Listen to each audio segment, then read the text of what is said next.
like I said, it's a stronger virus than the white blood cell.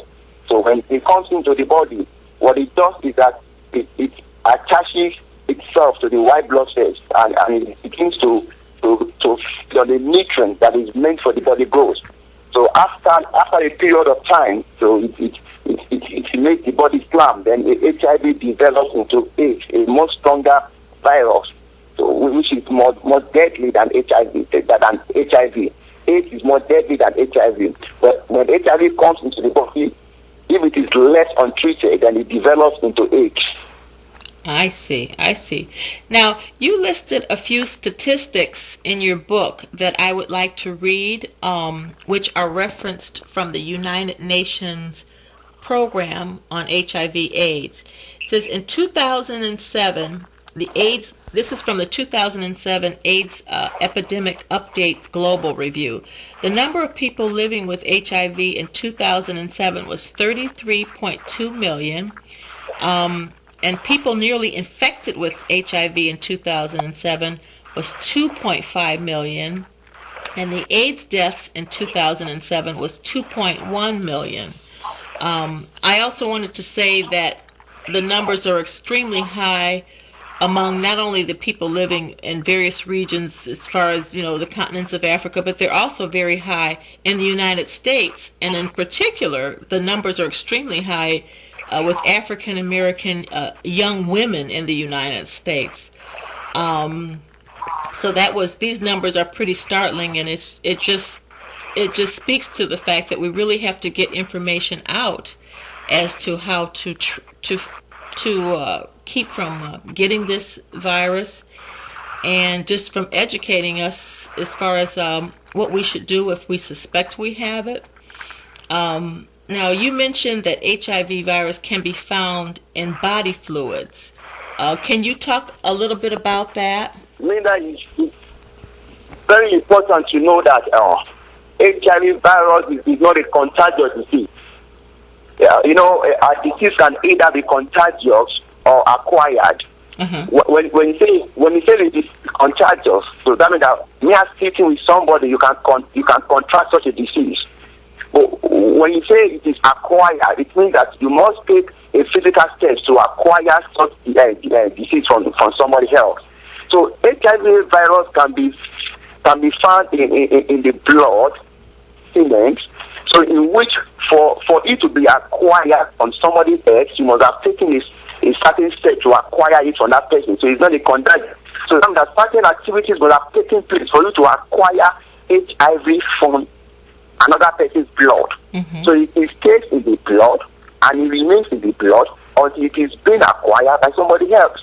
So it can be found in fluids like blood and semen and breast milk. Yes.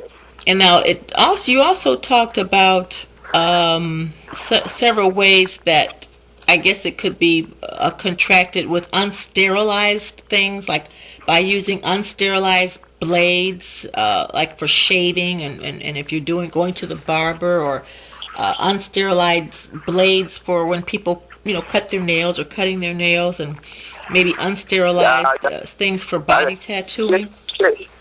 Shaving and barbing with unsterilized blades, cutting your nails with unsterilized blades. I think this is very common in African countries. This might not be the case in United States of America. But body tattooing is very common in Western world like America, which is not very common in Africa.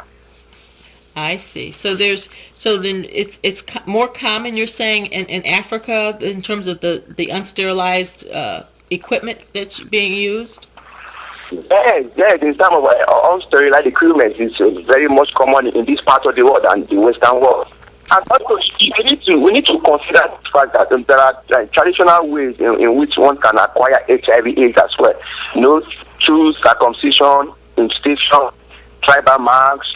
They are part of some traditional or customs that one can acquire HIV/AIDS. So all these traditional beliefs is stopped. Oh, okay. So when you say the traditional tribal marks, so these are like various cuttings on the body and things like that are custom. Yes, because these are ways. These are ways that we use and sharp objects to create a mark in whose body. And through that activities, HIV can be, transmitted to somebody else. Oh, okay. So, and the only way really that they could be transmitted like that is if the tools that are used to do these carvings they're not sterile, they're not clean. Yes. Oh, I see. Okay, well that's interesting. And that's something I wouldn't have thought about, but that's very interesting. Okay.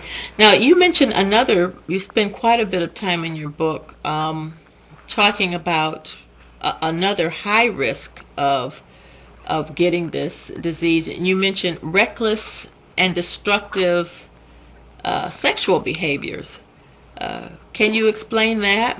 I must let you know that this has to be properly defined. Sex is actually a relationship or an activities between a married man and a married woman. So you must be married. So in the context of marriage, so we can say sex is good and it's safe. But any sex outside marriage can be described or defined as a reckless sex because it has gone beyond the definition of a proper sex. So a reckless sex is a sex that takes place between two unmarried people. I see. So reckless sex, by definition, is any type of sex outside of marriage. Okay. Yes, any kind of sex outside of marriage, and there are basically two ways that HIV rate is being contracted these days. A very strong, which is the highest of it, is through sex. So a sex between a married man and his wife does not transmit HIV/AIDS. If both of them they've gone for HIV test before they got married, that is a sex that is called a safer sex. Any sex outside marriage is not safe.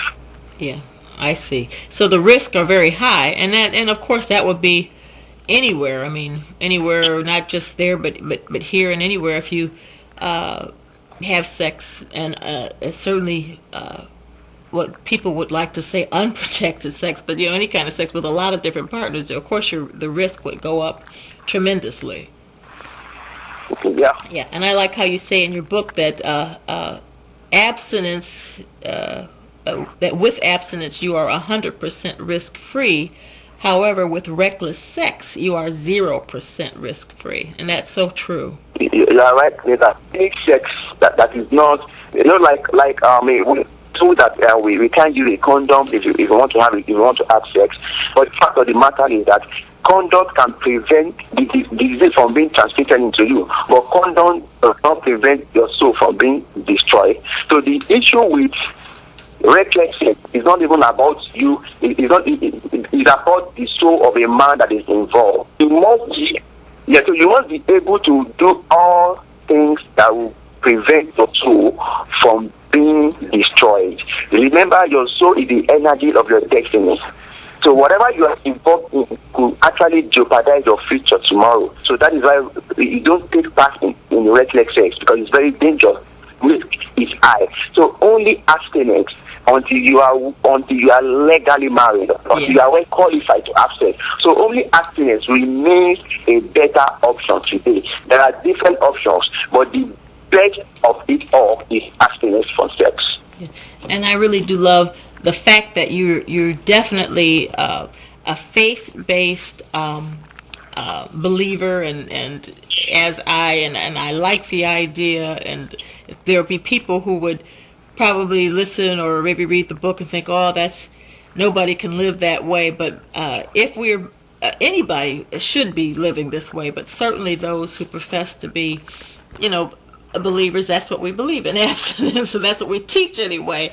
And again, a lot of people would, even in the church, would say, that's old-fashioned and nobody lives that way. But really, I believe that's God's way. That we should all wait until marriage, and certainly not have sex outside of marriage. So, really.